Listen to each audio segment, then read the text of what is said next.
To really wrap our heads around this epic timeline, I want you to imagine alien tourists visiting our planet across its wildly shifting 12 billion year lifespan. If they popped in every few hundred million years, they wouldn't even recognize the place. They'd see entirely different planets, going from a molten lava ball to a completely frozen wasteland, all the way to a lush dinosaur paradise.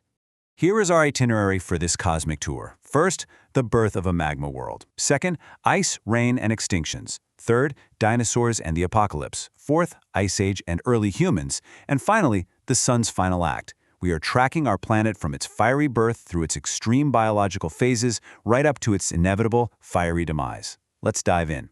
Section 1. Birth of a magma world. From molten rock to first life.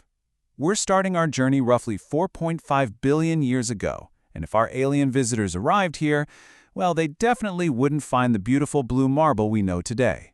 They would find a highly radioactive, molten hellscape that was just continually getting hammered by space debris with virtually no atmosphere to protect it from the sun's radiation. Looking at this timeline, we jump from the chaotic, swirling accretion of the early solar system straight into a massive, world-shattering collision with a protoplanet that actually formed our moon. Then, things get really wild with an insane spike in asteroid impacts before the planet eventually cools and settles into this bizarre, methane-choked phase of early Earth. Now, I want to zero in on that spike in asteroid impacts. It's called the Late Heavy Bombardment. Back then, Jupiter's massive gravity was disrupting orbits all over the early solar system. This caused a catastrophic, absolute barrage of asteroids to rain down on Earth. But here's the crazy part. It was actually a lucky break.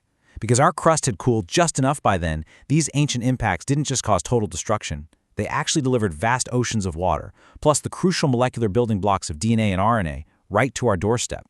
You might be wondering, how do we even know this? Because Earth's tectonic plates act like a giant recycling machine. They've erased pretty much all of our ancient craters. So human scientists actually have to rely on exactly 382 kilograms of Apollo moon rock samples. Because the moon doesn't have tectonic plates, these rocks contain impact melt evidence that beautifully preserves the timeline of that heavy bombardment. Moving on to Section 2, Ice, Rain, and Extinctions. Extreme climate resets. Let's head to our next stop, where the aliens return billions of years later to witness Earth's extreme mood swings, basically bouncing between toxic bacterial playgrounds and deeply frozen wastelands. It's wild how living things can completely hijack a planet's climate. 2.5 billion years ago, Earth looked like a pale orange dot, completely covered in a thick methane haze. But down in the shallow waters, primitive cyanobacteria started pumping out oxygen during what we call the Great Oxygenation Event.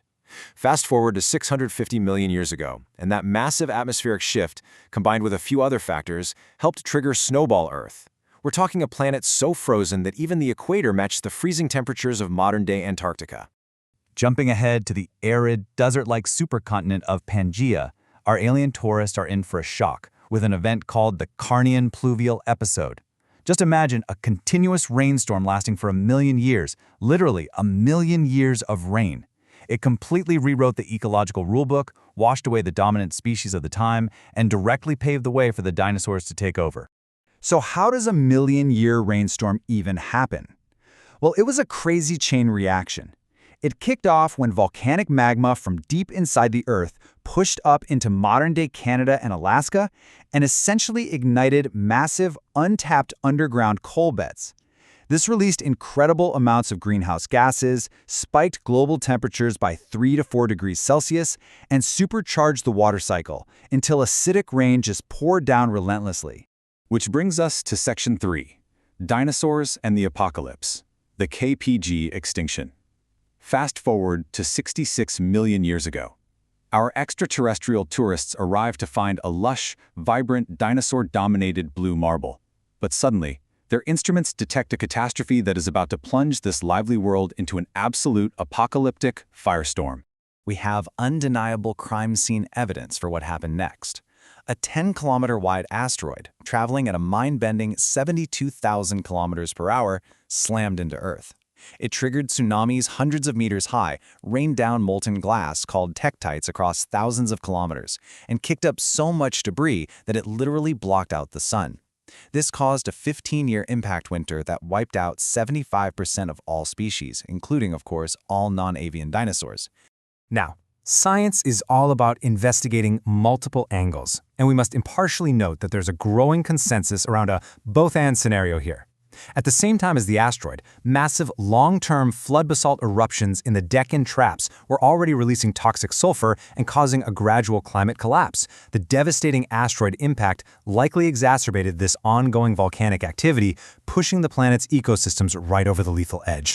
Let's skip ahead to Section 4, Ice Age and Early Humans, Megafauna and Mysteries. We are now in the Pleistocene epoch, and the planet has cooled down again. Our alien friends are now observing a frosty landscape shared by colossal, highly insulated beasts and a highly suspicious, tool-wielding new arrival. What drove this deep freeze? It comes down to three orbital mechanics known as the Milankovitch cycles. Essentially, the stretching of Earth's orbit, the shifting tilt of its axis, and its top-like wobble all synced up perfectly to plunge the planet into the last major ice age. These shifts subtly changed how much solar radiation reached the surface, radically reshaping global ecosystems over tens of thousands of years. To survive that bitter cold and conserve body heat, animals got absolutely massive. Take the Megatherium, for example, a giant ground sloth. This thing weighed a staggering 3,800 kilograms. These towering creatures were so incredibly strong, they dug paleoburrows up to 40 meters long just to insulate themselves from the extreme temperatures or hide from saber-toothed predators. Which pivots us to a massive historical mystery. Why did these giant mammals, who successfully survived such intense climate shifts, suddenly disappear right around the exact same time that skilled Homo sapien hunter-gatherers arrived on the scene? The evidence really does point a finger at humanity's intense hunting pressures. We see megafauna populations collapsing in just a few thousand years after human arrival. Fungal spore data found in ancient dung tracks a completely rapid herbivore decline. We even have fossil evidence showing the diet of an ancient Clovis child was up to 40% mammoth meat. And it wasn't just the animals. Our highly energy-efficient bodies and sophisticated tools likely allowed us to outcompete our Neanderthal cousins who vanished as we spread across the globe. And finally, Section 5, the Sun's final act, a fiery demise. For our final leg, we're sending our alien tourists to the distant future to witness Earth's tragic, inevitable, but honestly beautifully poetic demise at the hands of the very thing that gave it life, our own sun. The mechanics of this coming plant-pocalypse are actually fascinating. As our sun ages, it naturally gets brighter. This extra heat accelerates rock weathering on Earth, which pulls carbon dioxide out of the atmosphere incredibly fast. Within 500 million years, CO2 levels will drop too low for C3 plants, like trees and wheat, to even survive. C4 plants, like corn, are a bit more resilient, but even they will eventually succumb, causing the entire global food chain to collapse.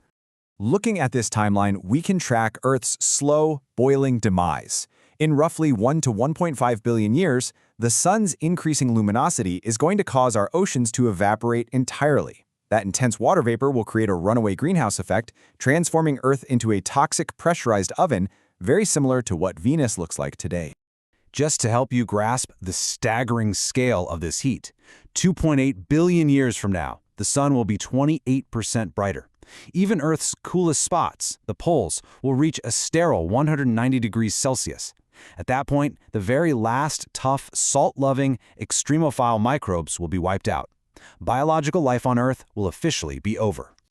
And these aren't just wild sci-fi guesses. They are grounded in real, modern scientific observations.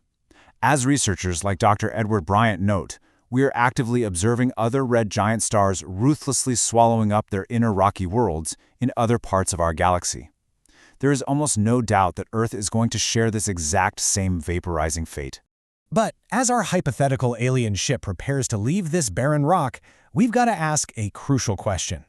Will humans, with our compulsive habit of bending nature and completely rewriting our own story, simply accept this? Or will we find a way to terraform our environment, literally alter our planet's orbit, or escape this planetary graveyard entirely before the cosmic clock runs out? Ultimately, even if the Earth is completely consumed by the sun, I think it's a fitting end. Our planet, our water, and our very cells were born from the dust of ancient cosmic collisions. To be engulfed by our star just means returning to the cosmos. So, as we stand here midway through Earth's 12 billion-year lifespan, understanding all the chaos it took to get us here. What will you do with your brief, spectacular moment in the sun?